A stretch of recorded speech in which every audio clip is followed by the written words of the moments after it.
Alors dans cette vidéo, j'aimerais vous parler d'un mot de vocabulaire anglais qu'on n'apprend jamais à l'école et qui pourtant est absolument indispensable quand on veut parler avec des anglophones, faire du business, demander son chemin dans la rue, etc. etc. En fait, ce mot, c'est le mot guy. Donc ça s'écrit G-U-Y. En anglais, on dit G-U-Y.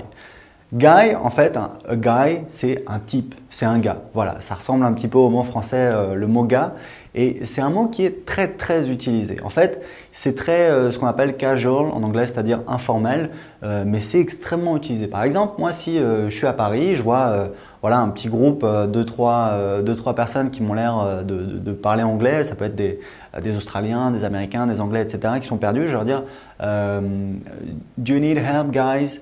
Voilà, vous voyez, c'est vraiment, c'est très cool, c'est très informel, c'est une manière de communiquer avec les gens et c'est quelque chose que vous allez entendre énormément parce que voilà, on a toujours besoin de dire voilà, il y avait des personnes, des gars, etc. Et en fait, en anglais, très souvent, on va dire guy. Donc, c'est vraiment un mot que vous devez connaître et qui, curieusement, n'est pas du tout enseigné à l'école en anglais. Enfin, moi, en tout cas, à l'époque, ce n'était pas le cas et c'est dommage puisque c'est un mot qui sert énormément. Donc, vous débarquez comme ça, vous dites What's up guys?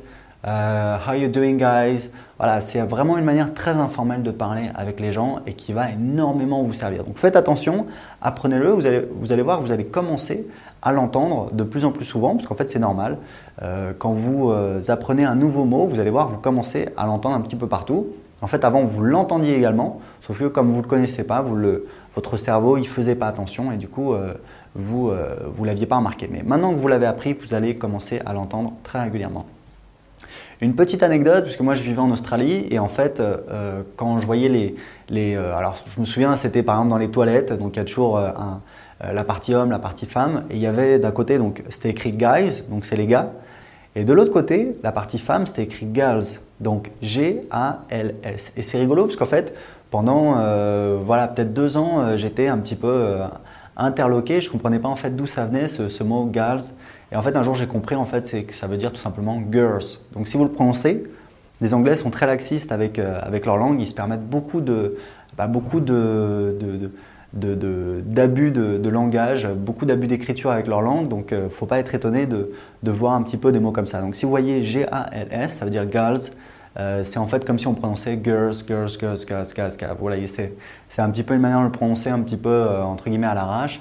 Et c'est quelque chose qu'on va voir aussi parfois. Par contre, voilà, c'est vraiment une petite anecdote, une petite remarque, parce que c'est plus quelque chose qu'on va voir à l'écrit. On peut dire guys à un groupe où il y a des hommes et des femmes, même si c'est vraiment informel.